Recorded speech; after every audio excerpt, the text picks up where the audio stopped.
Salut tout le monde, nouveau podcast Profil Draft 2023. On vous présente l'essentiel sur un joueur en une vingtaine de minutes. Et pour ce podcast, ce sera Jarvis Walker. Jarvis Walker, né le 4 septembre 2003 à Baltimore. Il jouait pour les Houston Cougars cette année en NCAA.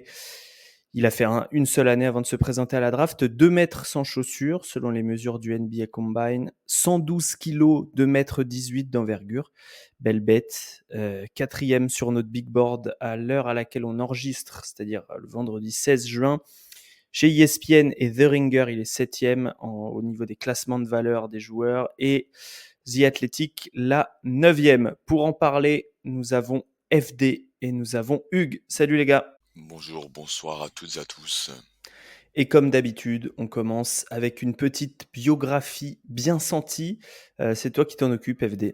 Effectivement, Jarvis Walker, comme tu l'as dit, il est originaire d'une petite bourgade de Pennsylvanie, tout proche de Baltimore. Il est issu d'une famille athlétique. Sa sœur a joué au volleyball à l'université. Sa sœur joue actuellement à Saint Joseph aussi au basket à l'université.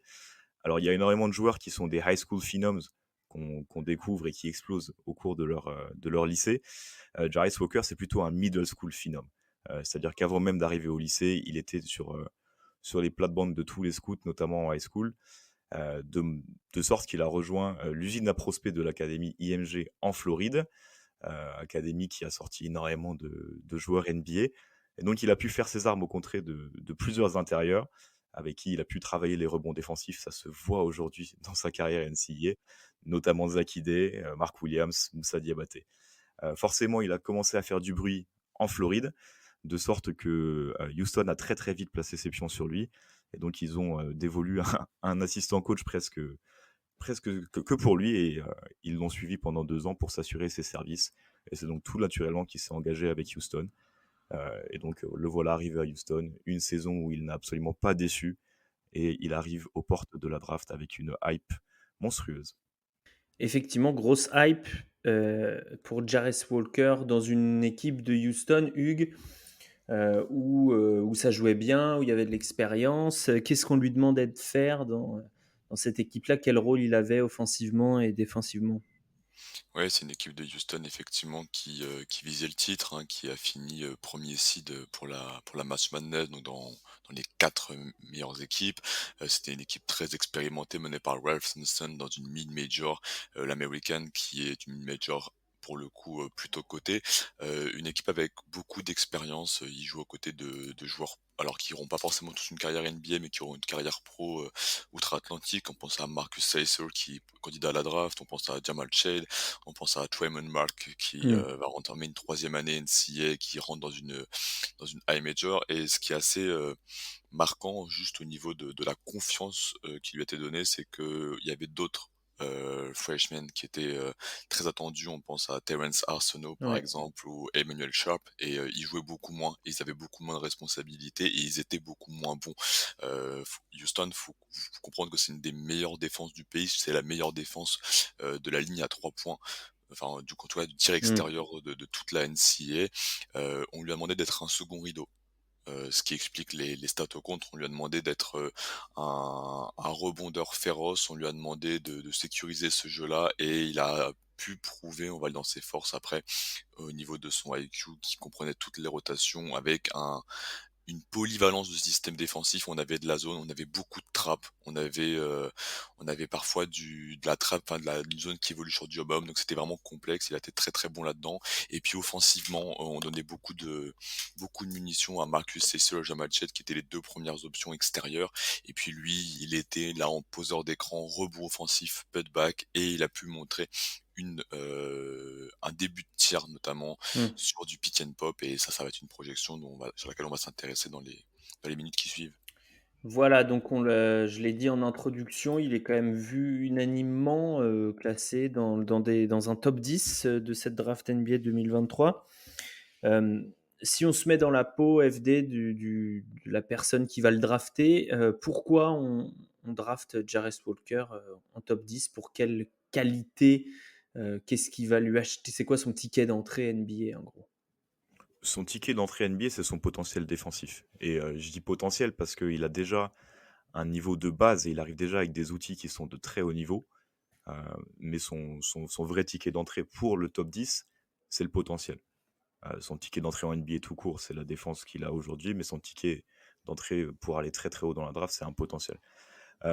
C'est un joueur qui aujourd'hui, comme l'a dit Hugues, a défendu plutôt sur le poste 4, voire sur le poste 5, mais qui a quand même montré des capacités, notamment grâce à ses outils athlétiques, des capacités pour rester proche des extérieurs ou plutôt des postes 3, une dissuasion en deuxième rideau, mais également une lecture des rotations défensives qui ont fait de lui en fait un excellent joueur, un excellent défenseur loin de la balle, notamment sur des situations de pick and roll où en fait c'était le low man, donc Hmm. le joueur qui venait en aide sur le roller. Il est excellent sur ces situations où il peut aller le taguer, mais à la fois défendre sur la passe qui peut aller à l'opposé sur un tir à 3 points. Donc vraiment, il montre une maturité défensive qui est impressionnante à son âge et qui, couplée à ses qualités athlétiques, en font vraiment un profil défensif très très intéressant et c'est ça qui va le faire drafter en NBA. Hugues, est-ce que offensivement, il y a des choses pour lesquelles on le draft, puisque c'est quand même assez rare, les zéros offensifs dans la ligue, d'autant plus choisis top 10 de draft?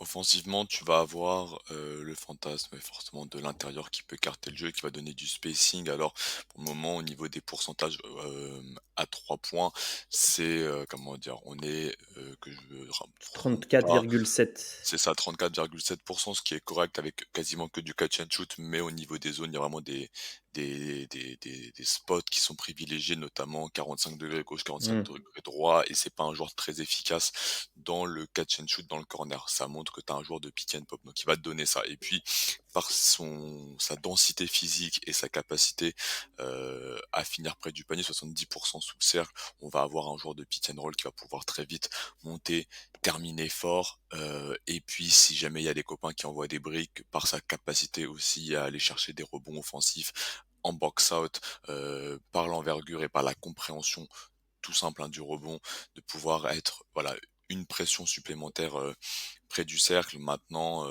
offensivement, on va Mm. avoir un dribble à développer. Ça va peut-être être un des premiers joueurs draftés de cette cuvée qui ne pourra pas se créer son propre tir dans les 3, 4, 5 premières années. Où on sait que le top 6, 7, on essaie d'avoir des shot makers, West Walker, et pas dans ce profil-là. Mm.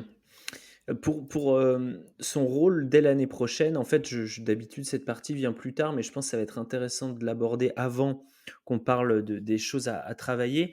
Qu'est-ce qu'on va lui demander de faire, FD, l'année prochaine, finalement? On va lui demander d'être cet ailier un peu polyvalent, ce gars qui peut défendre sur les 3-4, les small ball 5 en défense. Et offensivement, qu'est-ce qu'il va faire? Il va juste poser des écrans et roll? Alors pas seulement, pas seulement, enfin j'espère pas pour lui. Effectivement, il y a tout le côté energizer défensif, ça c'est sûr. Mais moi j'aimerais le voir encore plus qu'à l'université, encore plus qu'à Houston où il était souvent avec un deuxième poste 5 et donc il posait très peu d'écran. J'ai vraiment envie de voir dans un spacing NBA ce qu'il va donner en poseur d'écran, que ce soit pour rouler et utiliser ses qualités athlétiques ou bien pour popper et donc là assouvir le fantasme de tir à 3 points. Maintenant, il a quand même montré qu'il avait des qualités sur le spot-up quand il ne tirait pas à driver. Hmm. On parlera du skill qu'il faut développer. Mais voilà, en termes offensivement, on peut attendre de bons écrans, du roll, et le reste viendra plus tard. Le reste viendra pas en année 1. Donc pour l'instant, energizer défensif, poseur d'écran et puis des passes, un passeur de connexion, mais pas forcément de très haut niveau tout de suite. Moi, je l'ai trouvé très bon sur les passes. J'ai pas vu énormément de films, mais j'ai trouvé qu'il y avait des anticipations assez fulgurantes par rapport à sa jeunesse. Hugues, je sais que tu valides pour les écrans. Je sais que c'est quelque chose que tu regardes beaucoup. En fait, il pop beaucoup. En fait, il glisse. On glissait beaucoup les écrans à Houston, donc c'est assez difficile à évaluer. Mais c'est vrai que quand on lui rentre dedans, il prend tellement de place que ça crée de l'espace pour le gars pour le porteur de ballon, quoi. Ouais, il a montré, soit on slip effectivement, on glisse comme tu le dis et derrière on va pas marquer l'écran et Mmh. il va pas forcément créer un écart, mais il va popper. Il peut popper des 2 côtés, donc effectivement, ça ouvre de l'espace et puis une fois qu'il slip, il a cette capacité partir sur une main et derrière il a un flotteur. Alors il a un flotteur sur lequel il abuse, moi j'en ai marre de ce flotteur main droite Mmh. là, un peu catastrophique. Mais il a des outils là du toucher qu'on regarde dans le mi-distance. On a un joueur qui est quand même assez à l'aise, qui a envie d'en prendre beaucoup, donc il y a une vraie polyvalence offensive et oui, comme tu le dis, comme c'est un mètre cube quoi, c'est un frigo. Pour faire le tour, ça prend du temps et j'ai aucun souci à projeter ça au niveau supérieur et je pense que ce qui est important quand tu posais la question de l'année 1, c'est que c'est un joueur plancher, c'est un joueur safe. On sait que Jawel Walker, peu importe où il va élever dès la première année le niveau de son équipe, juste par sa compréhension défensive, sa maturité physique, sa maturité dans le jeu et comment dire, le le package de base qu'il apporte. Donc Mmh. une équipe qui va vouloir passer un cap rapidement, qui en a peut-être marre d'être dans les fonds de la NBA et qui a déjà pris son franchise player entre guillemets à la draft il y a 1 ou 2 ans, peut se jeter Jarrett Walker pour ça. Qu'est-ce qu'on développe chez lui? Quel est, toi tu le drafts FD, quelle est la priorité à donner au coaching development staff? Ça dépend un peu ce que tu veux en faire. Je pense il y a toujours le souci de est-ce qu'on veut plutôt le développer pour qu'il soit un poste 4-3? Et donc à ce moment-là, tu vas plutôt développer pour moi, son attaque de close-out, son 1er dribble, son premier pas et sa capacité à aller finir au panier. Mmh. Si par contre tu veux vraiment le passer dans un côté plutôt, poste 5, poseur d'écran, à ce moment-là, tu lui donnes plein de répétitions sur pick and roll et tu appuies sur la qualité que tu mettais en valeur avant, son playmaking. Et donc tu l'utilises comme un joueur de short roll, comme un joueur à qui tu vas donner pourquoi pas quelques isolations post bas quand il y aura des mismatchs et tu regardes s'il est capable de faire les passes de décalage. Donc ça dépend vraiment de l'équipe qui le draft et quel projet ils ont avec lui. Est-ce que c'est de faire, un ailier de très grande taille avec un impact physique très important? Ou bien plutôt le développer dans un profil de small ball 5? À ce moment-là, du coup, tu le développes même vraiment en poseur d'écran Mmh. et le reste sera du bonus. Hugues, est-ce qu'il parce qu'il est petit quand même, hein, 2 m en chaussures, c'est pas très est-ce qu'il a le est-ce qu'il est une menace, au cercle offensivement? Est-ce qu'il est capable d'être une menace de lob, voilà, Alors de bien il finir monte. quand il est comment on appelle ça? Quand il est dans la pocket pass quoi? Est-ce qu'il est capable de ça? Bah, alors il monte, hein, il a comment dire?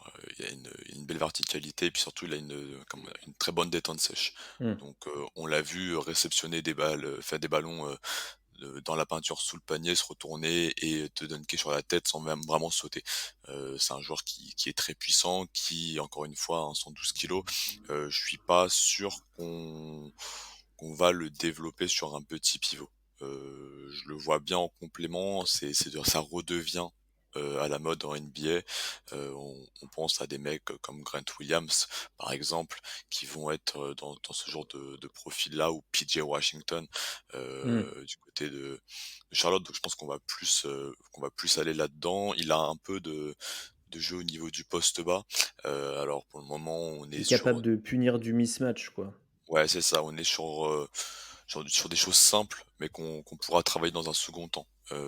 Quand on disait joueur plancher, voilà, au poste bas, on a un enroulé main droite, un enroulé main gauche, capable de passer soit sur la ligne de fond, soit dans l'axe. Et puis, si jamais il rate, encore une fois, rebond offensif et j'y retourne. On a vu plein de situations où il rate un tir, deux tirs, trois tirs près du panier, puis il rechoppe le rebond, et puis il le met ou il le ressort parce qu'il a une très bonne lecture de jeu. Donc moi, Mmh. j'irais plus sur un ailier fort, très fort, développement Paul Millsap, Grant Williams, ce genre de choses-là, plutôt que petit pivot et pourquoi pas sur des situations playoff qu'on lui souhaite, hein, très rapidement, mais peut-être jouer petit 5, mais pour moi c'est moins probable dans les premières années. FD, on va s'arrêter sur son point fort, enfin y retourner plutôt parce que tu parles de son potentiel défensif.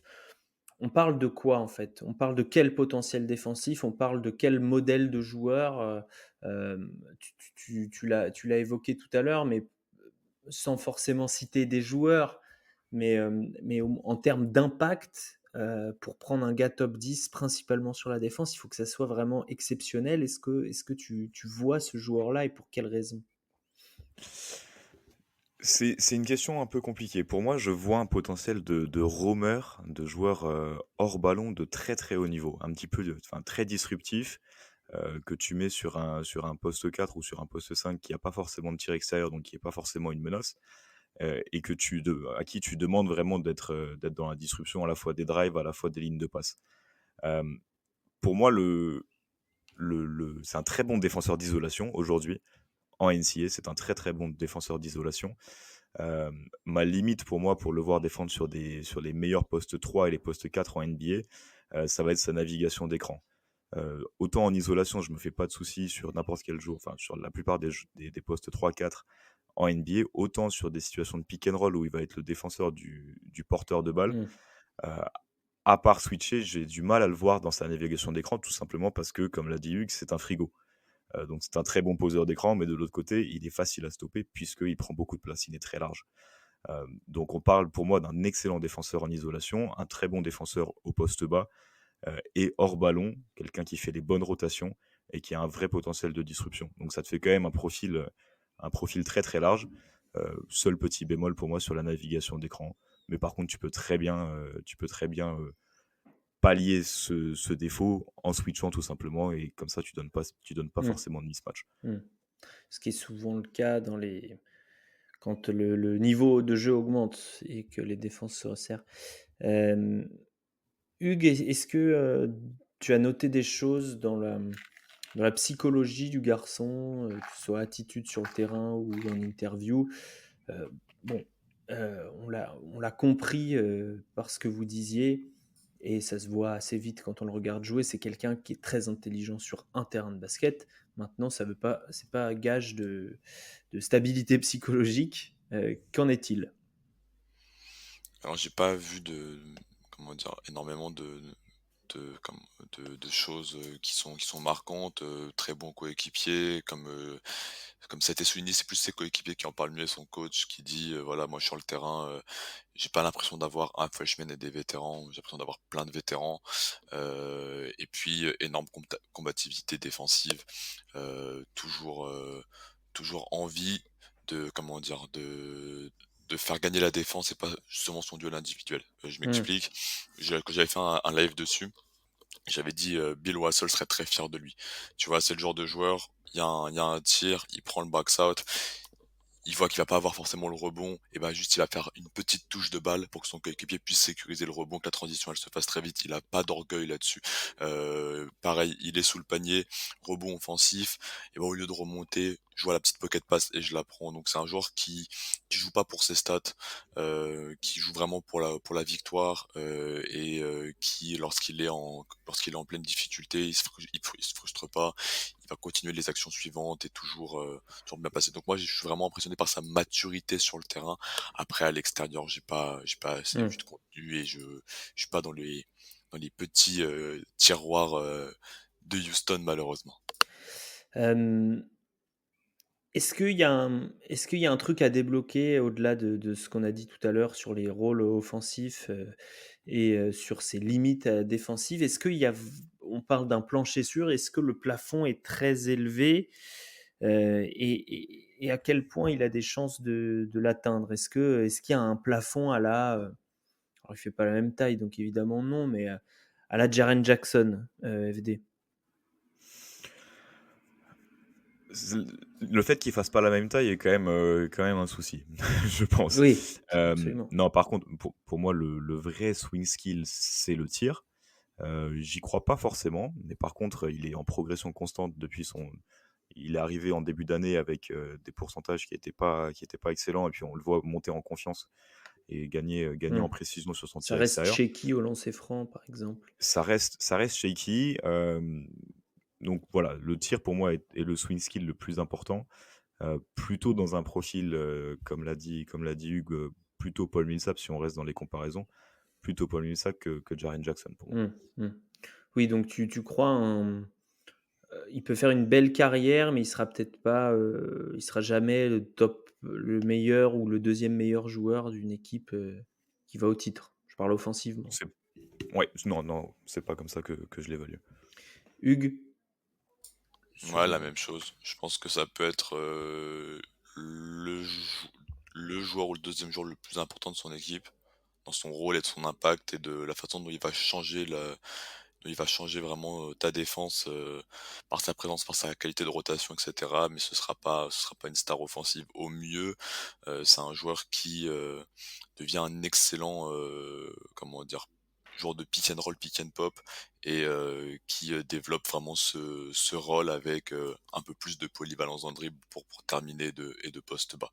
Voilà, pour moi c'est un lieutenant euh, d'une bonne équipe et comme on se le dit en off, quand t'es genre, enfin toutes les équipes en fait ont besoin d'un Jarvis Walker. On en discutait pour la draft, tu vois, tu te dis Houston, bah ouais, ils font un Jarvis Walker. Tu te dis, ouais, Indiana, tu fais, bah ouais, ils font un Jarvis Walker. Tu vois, dis-toi, tu te dis, ah, ils sont à un Jarvis Walker d'être une très bonne équipe et ça montre la valeur du gars devant peut-être des joueurs plus skillés individuellement et qui ont plus de potentiel All-Star entre guillemets. Ouais, et oui, le potentiel, enfin la probabilité d'échec est moindre. C'est ce qu'on entend dans ce que vous dites, et c'est donc le résumé enfin c'est l'essentiel sur Jarvis Walker qu'on nous a donné, le joueur de Houston, donc qui n'a pas encore 20 ans, qui est dans l'année de ses 20 ans et qui devrait être choisi dans le top 10 de la prochaine draft. Voilà pour son profil. Tous les autres sont à consulter sur soit YouTube, soit les plateformes d'écoute, Deezer, Spotify et compagnie. Et puis, il y a évidemment la version écrite sur envergure.co. Ciao tout le monde!